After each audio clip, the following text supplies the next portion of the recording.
nanoHUB-U, online instruction. Well, hello everybody. So we've covered a lot of ground in Unit 2, and I've pretty much covered all of the topics on 1- and 2-dimensional electrostatics that I set out to do. And it's time to start wrapping this all together and wrapping it up and pulling it together. So what I'd like to do in this lecture is to revisit our virtual source model, the model that we introduced in Unit 1, and see if we can extend it into a more useful model. And it turns out it will be really quite easy to do using the concepts that we've discussed during these lectures. So you might remember that during Unit 1 in Lecture 7, we developed a very simple two-piece model for the linear region current, the saturation region current, and then we developed an empirical way to stitch these two together and make it a smooth and continuous function.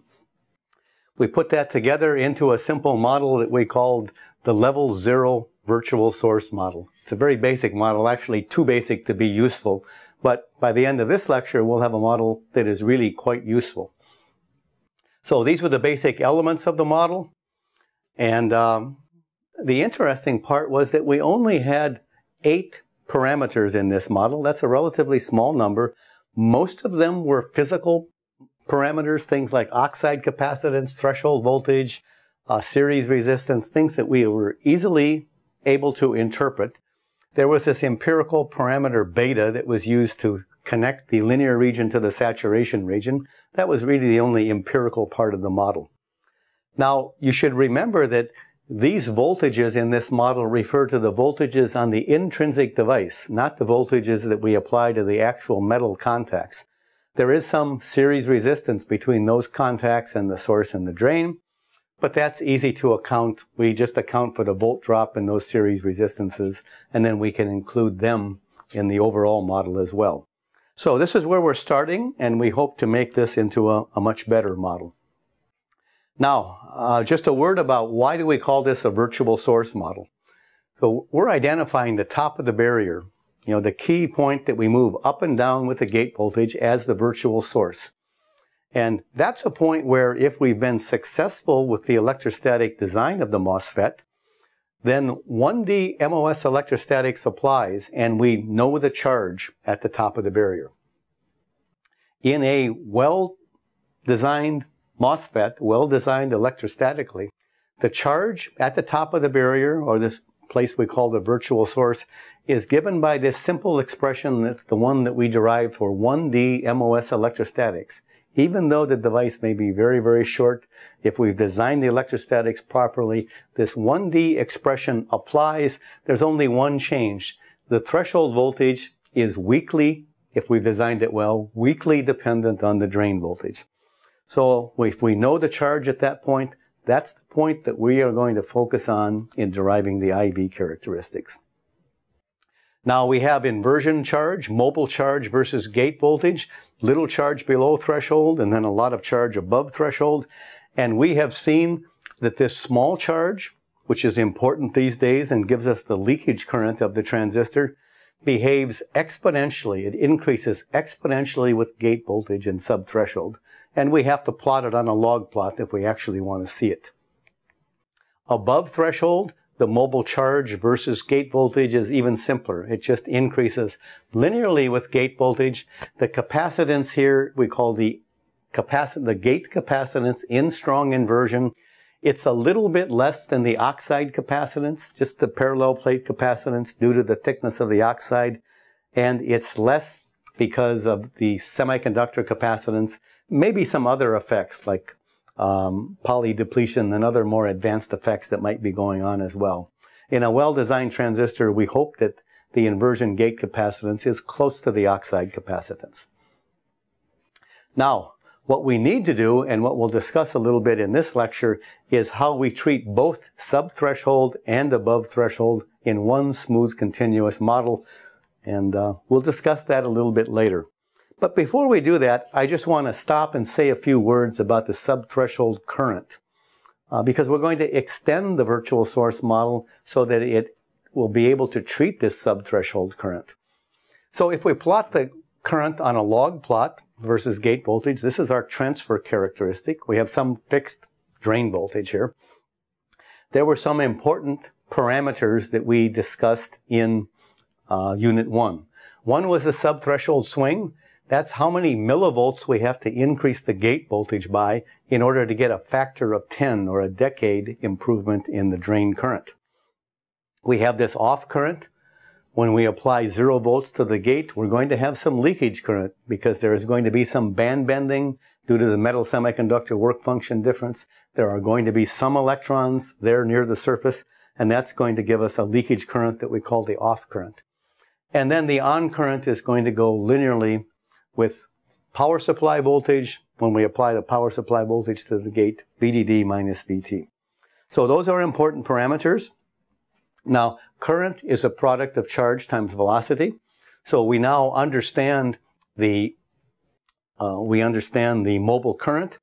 In the subthreshold regime and in the above threshold regime, the charge at the virtual source goes exponentially with surface potential. If we prefer to think about it in terms of gate voltage, we've seen that it also goes exponentially with gate voltage in the subthreshold regime. And there's this Q VGS minus VT over MKT behavior that we see there.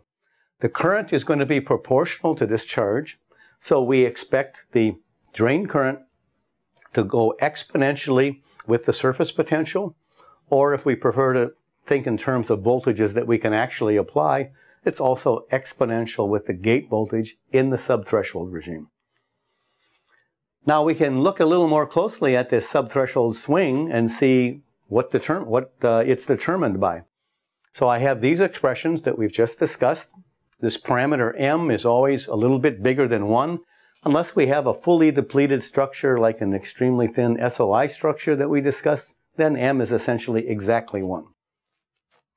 Now if I take the logarithm of this expression, I find that the log of the current is just proportional to the surface potential, plus some constants. If I take log base 10, because that's usually the way I plot it, we just bring down a factor of 2.3 to convert from the common log to the natural log. So if I do a log plot of current versus surface potential, that's what I'll see. Now, when I'm measuring the subthreshold swing, what I'm really doing is taking the slope of the current versus gate voltage. Actually, the 1 over the slope is the subthreshold swing. I'm taking that slope with respect to the gate voltage, not the surface potential. So if I do this derivative, I can use the chain rule. I can take the derivative with respect to the surface potential, and then I can take the derivative of the surface potential with respect to the gate voltage.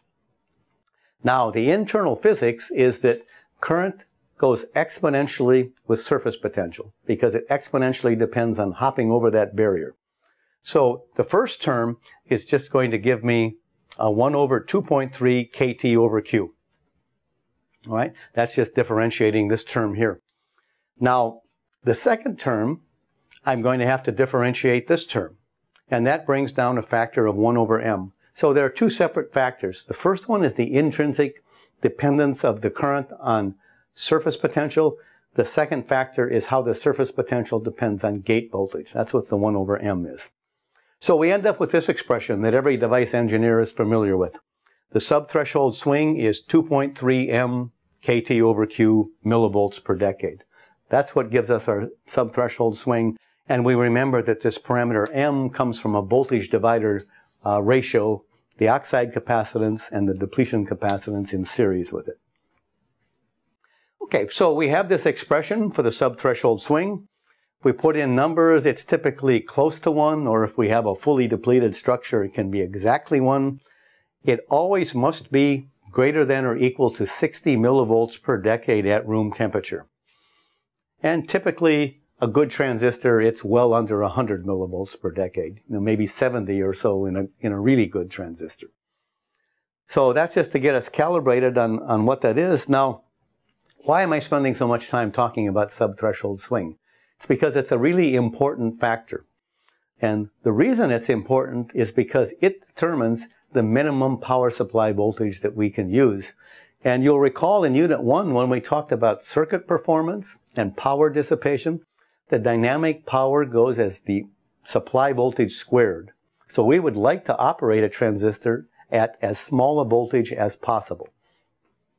So if I look at my transfer characteristic and I have some power supply voltage, VDD1, that'll give me some on current and some off current. And usually the designer has told me how much off current can be tolerated. So that's something that we have to achieve. The on current is proportional to charge, and the charge when we're on is proportional to VDD minus threshold voltage. The off current goes exponentially with VT. So if I want to operate at a lower supply voltage and get the same current, because I need a lot of on current for speed, then you might say, well, why don't I just lower the threshold voltage? I can just adjust oxide thicknesses and doping densities or work functions, and I can lower that threshold voltage. Well, that works perfectly fine, but you can see that when I do that, it exponentially increases the leakage current. That's very bad. So the standby power in my CMOS gate when it's not switching is going to increase exponentially if I try to lower the power supply voltage that way. So what happens is a simple lowering of the threshold voltage just translates that curve to the left, exponentially increases the off current if I want to maintain the same on current. So that has really set the limit. It's very difficult these days to scale the power supply voltage down further, well below 1 volt, because of this limitation. What we would like to have is we would like to have a transistor that has a subthreshold swing that is much steeper, much less than 60 millivolts per decade. Then we could maintain the same off current and the same on current at a lower power supply voltage and lower our power dissipation. So that would be nice to have. That's very difficult to achieve. And the reason it's very difficult to achieve is because this 60 millivolts per decade really comes from the basic physical way that the transistor operates. So if you look at where this is coming from, this process of thermionic emission over the barrier, the current is exponentially dependent on e to the minus barrier height over kT. That's where the 60 millivolts per decade comes from, and that's how the MOSFET works. So one of the holy grails of device engineering research these days is to identify or invent a transistor that has a subthreshold swing less than 60 millivolts per decade. And you can see there are some interesting ideas out there to do that, but you can see that in order to do that, we're going to have to find a transistor that operates on some different type of physics. All right. Now, there's another relation that's important to understand that we can appreciate at this point too, and that is the off current is exponentially related to the threshold voltage. The on current is linearly related to the threshold voltage. If you put those two together, you can easily show that the log of the off current is a constant plus a constant times the on current. So there is a relation between the on current and the log of the off current. So people frequently characterize a technology by a plot of log of IOFF versus ION. And just the natural variation in the process as the threshold voltage fluctuates will give you different on currents. And those different on currents will translate into an exponentially different spread in off currents. And the particular value, the particular straight line here is determined by these constants, which are determined by your technology. But you can see that this is a very tight relation. This is the trade-off that the device designer has to deal with. You can get more on current, but you're going to get more off current at the same time. Okay, so that was a little bit of an aside to talk about some things that are important for device designers to understand. What I want to do now is to get back to our virtual source model and see if we can improve it with our knowledge of MOS electrostatics developed in this unit. So we would like to describe both the subthreshold and above threshold mobile charge. Now I'm going to assert here is an empirical relation that has been proposed, and I'm going to assert that this works pretty well. So if you look at this relation, let's see what it does. Let's assume that the gate voltage is well below threshold, so we are in subthreshold. If you look at this expression, in subthreshold, this is going to be e to the minus a large number, meaning this whole term here, this is going to be a small term. So I'm dealing with logarithm of 1 plus something, x, where that something is very small. And you'll remember a Taylor series expansion will show us that log of 1 plus x is about x when x is small. So when the argument here is small in subthreshold, we just bring this out and we get an expression that says the mobile charge behaves exponentially with VGS minus VT. That's what it's supposed to do. Now, but if you compare that to the correct expression that we developed for a bulk MOSFET, you'll see it's almost right, but the pre-exponential factor is a little bit different. So it's not quite right, but it's close. It gets the exponential dependence correct, which is the major thing. And it actually turns out to be close enough that it works very well in practice. Now let's look above threshold. Above threshold, this exponential is going to get very big. I can ignore the 1. I'm basically just taking logarithm of the exponential. That just brings down to VGS minus VT. That's exactly the correct expression. So this thing does almost the right thing in the subthreshold regime. It does exactly the right thing in the above threshold regime. And it provides us with a nice empirical way to smoothly go from subthreshold to above threshold. The actual expression used in MIT's version of this virtual source model, which is being widely used these days by a number of groups, looks like this. And it's just a little bit different. The threshold voltage there, we account for Dibble. That's easy to understand. These other factors with the empirical factor alpha there, this is takes a little bit more explanation. I'll just say it's intended to account for the fact that, to be careful, we really have to use one threshold voltage below threshold when we're describing the subthreshold current as e to the minus VGS minus VT. There's one threshold voltage there.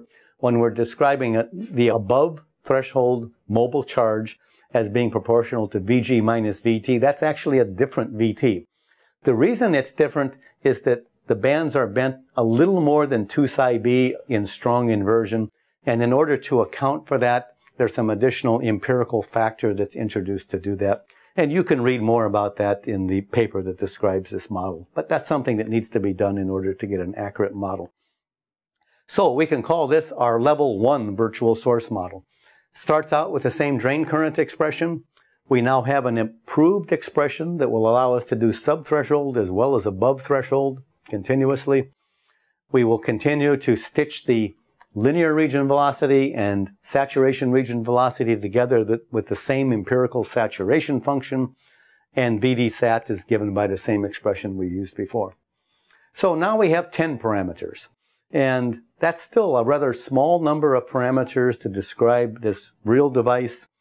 And with that small number of parameters, most of which are physical, now we've introduced the subthreshold slope parameter M, and we've introduced another empirical factor alpha here in the charge expression. We have a total of 10, and with those 10 parameters, 8 of which are strongly physical, this gives us a very good model for devices. Okay, so with this extension, this is quite an accurate model for current day nanotransistors, providing we do 2 things. We have to treat this high field saturation velocity in the model as an empirical factor, something that we adjust in order to match experimental data. And we talked about earlier how its physical relevance is not very strongly grounded for these small devices. We also have to treat the mobility of these devices as an empirical fitting factor that we adjust to fit measured data. And again, the reason is that mobility is well defined in large, long channel devices. It's not such a clearly defined concept in short channel devices. So you can call these fudge factors, but they work remarkably well for a wide variety of transistors. But we're going to see in the second 2 units of this course that we can actually attach strong physical significance to these 2 factors and explain why they work so well in nanoscale MOSFETs. Okay, so we have now derived this MIT virtual source model. We did it in a completely different way than the authors of this model did it. They did it starting with some concepts that were well grounded at the nanoscale.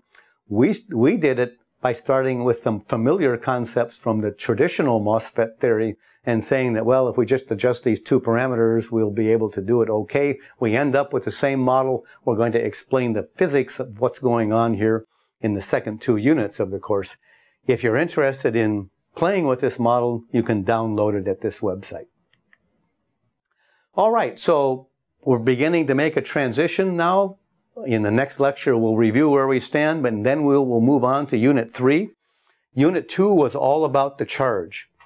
Units 3 and Units 4 are going to be about how the charge moves across the channel. That brings in the average velocity, and that's what we'll focus on in Unit 3. But in the next lecture, we'll just wrap up and make sure that we're all familiar with the key takeaway messages that we need to be familiar with in Unit 2. So I'll see you in the next lecture.